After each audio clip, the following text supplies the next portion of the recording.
What is going on? Happy Tuesday. It's October 14th. I am not worthy. All right, so I wanted to talk about an interesting topic.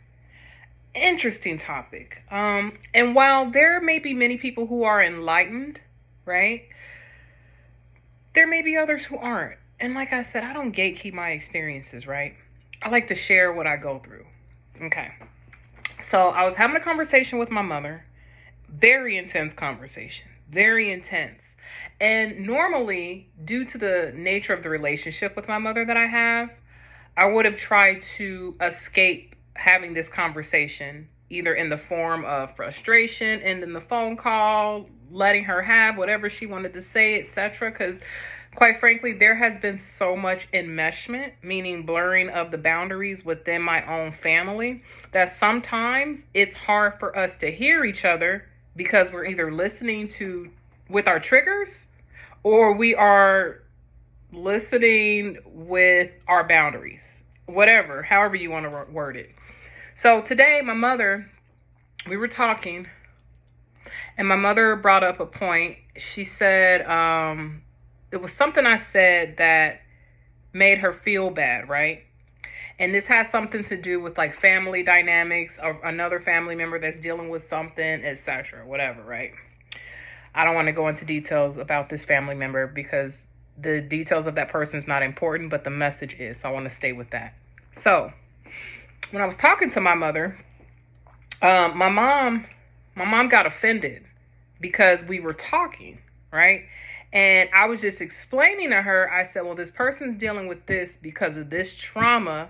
And then I was telling the whole landscape, right, of their upbringing, meaning what went into it, what happened, how we all played a part, all of that, right? My mother, she wanted to correct me on that. She said, well, I don't like talking to you because you bring up the past and it's just so negative and da da da da da. And this is part of the thing that I avoid with my mother, because I tell her it's not so much I'm bringing up the past, because quite frankly, when I get around my family, I'm the aloof one. I want to go off and do my own thing. Shoot, give me a hookah in a corner and a glass of wine and my phone to doom scroll and I'm good. I will detach. So when I'm around them, I don't like it that, and I can't say them because my mom kept trying to bring other people, there's that enmeshment, right? Other people into our debate. And I'm like, let them speak for them. Don't speak for them. And so when she kept saying that I bring up the past, I was like, okay, no, we're not doing this. Let's go there. I said, Mom, I need context because I'm a critical thinker. And I tamed myself. I said, no, let me workshop this with her. I said, give me some instances where, and I was very specific in my wording. I said, Mom, give me some instances where I have shown up on the scene and I have spearheaded a conversation dwelling in the past, because there's context, right? And so as we started navigating through it, what it was is that, and I'm going to use that example of how I said this person was affected, traumatically, right? My mom said, well, when you bring that up, it makes me feel bad. And then she started explaining, what she went through and everything. And so I told my mom and what she went through and how it lent itself to that. So I told my mom, I said, Mom, I need you to replay everything you just said. She replayed it. I said, so because you heard me with your triggers, I'm responsible for how you feel because I'm telling the whole picture. I'm giving context. And then I told my mother the reason I process information that way, because I'm going to toot my own horn a little bit. Of all the family members, I have a psychology degree. I don't have a license, but my major in undergraduate was psychology. I was very passionate about psychology. And what that taught me is how to assess people and situations and how it affects their environment or how their environment affects them, whatever. Basically, the human condition, right? And it's dynamic. So when I'm talking about something or someone in something, I am going to come from a place of holistically viewing the situation. And whether you were a contributor or a stakeholder in that, that's not what I'm concerned about. I'm talking about what the dealings are with this specific person. So I had to workshop that, and we were on the phone for like an hour and a half. And then I brought up to my mother, I said, you know what, Mom? I said, if anything, what we need to gather from this is that you can't project your triggers onto me and then expect for me to take the responsibility for something that you haven't come to terms with. I said, I talk to a therapist regularly. My sisters, they speak with therapists. I'm a big pusher of therapy. I said, that is something you have to go to therapy and get treatment on. Not saying there's something wrong with you.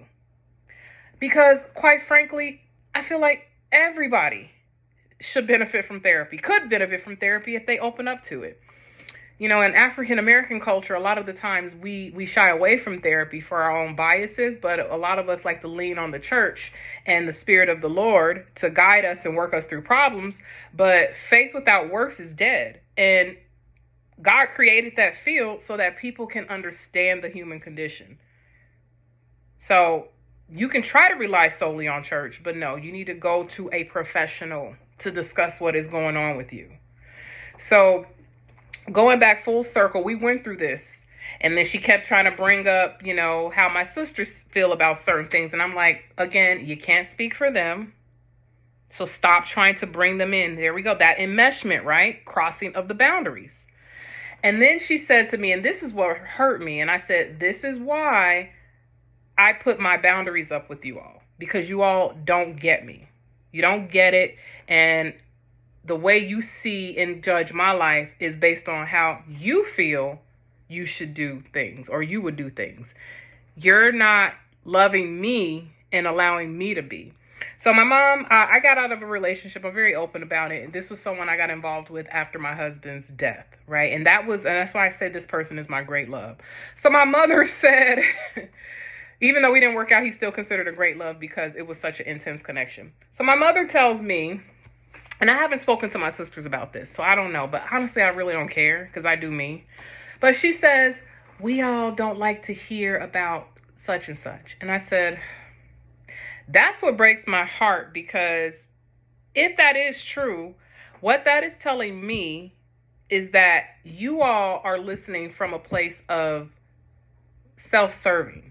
You're not considering how it affected me, how it affected my daughter, and why I'm transitioning this way. It would be easy for me to get up under another dude and try to figure it out, and then I'm moving on to the next. But you know what it is? I haven't dealt with the problem when I do that. So I'm in a space of recovering from multiple traumatic experiences. And if you all don't have the space to hear me, that is fine. But you're not going to project your limited scope onto me and then expect for me to take that as law. That's not it, because again, I'm coming from a different place. And I was just explaining to my mother that life is very nuanced. Life is very complicated. And so I approach it as such. But just because my approach is one way and it offends you because it may not be an approach you understand, doesn't give you a right to demonize me without proper context or failure to try to understand. So it was a good conversation. It sounds intense. It sounds like it may have gotten heated, which, you know, there were some up and down points. But at the end of it, my mother and I came out very self-actualized and more self-aware about how we affect each other. My mom took away, you know, what she needed to do. I took away what I needed to do. No one was wrong, but we needed to meet in the minds. So I say this because oftentimes in African American families, because of all of the trauma and, you know, just a lot of things that hold us back internally, we fail to bridge the gaps in communication. And that's pretty much what it is communication. Understanding is a form of communication. If you really care about somebody, you got to try to really understand them and talk to them. You have to. But I know it's hard because I've been guilty of it myself. So I don't know. I just wanted to share that. It was a pretty intense and insightful conversation, and I'm glad we had it. And I will probably do it again on a different topic, but let me know what y'all think. All right, peace and blessings. Bye.